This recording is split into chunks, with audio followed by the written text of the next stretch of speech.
आपला महाराष्ट्र आपली बातमी पाहत रहा महाराष्ट्र रोजनामा। विकास हवा पण शहराचा विनाश नको। नांदुरा उड्डाणपुलाच्या मार्गाविरोधात जनता आक्रमक। साखरी उपोषण आणि रास्ता रोकोचा इशारा। नमस्कार, स्वागत आहे आपले महाराष्ट्र रोजनामामध्ये।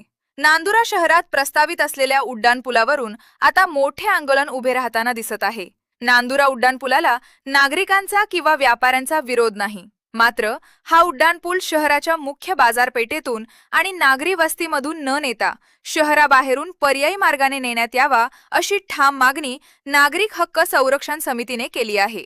प्रशासनाने या मागणीची दखल न घेतल्यास तीव्र जनआंदोलन छेडण्याचा इशारा समितीने दिला असून आंदोलनाची संपूर्ण रूपरेषा जाहीर केली आहे। आंदोलनाची धगधगती रूपरेषा। व्यापारी आणि नागरिकांच्या नुकसानीविरोधात नागरिक हक्क संरक्षण समितीचे अध्यक्ष रामभाऊ झांबरे यांच्या नेतृत्वाखाली बुलढाणा जिल्हाधिकाऱ्यांना तहसीलदारांमार्फत निवेदन देण्यात आले आहे। मागणी पूर्ण न झाल्यास या निवेदनानुसार आंदोलनाचे टप्पे खालीलप्रमाणे असणार आहेत।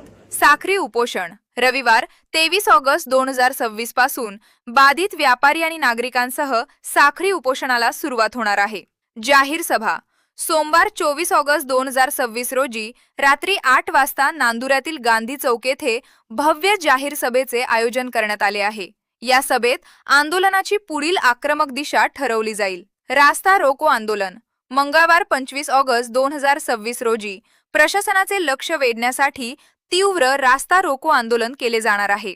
नांदुऱ्याचा विकास करताना मुख्य बाजारपेठ आणि नागरी वस्ती उद्ध्वस्त होऊ नये यासाठी समितीच्या पदाधिकाऱ्यांनी केंद्रीय मंत्री रक्षाताई खडसे यांचीही भेट घेऊन त्यांना निवेदन सुपूर्द केले आहे।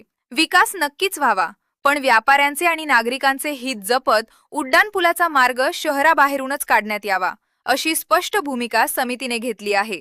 आता या इशारावजा आंदोलनानंतर शासन आणि प्रशासन काय निर्णय घेते याकडे संपूर्ण नांदुरा शहराचे लक्ष लागून राहिले आहे।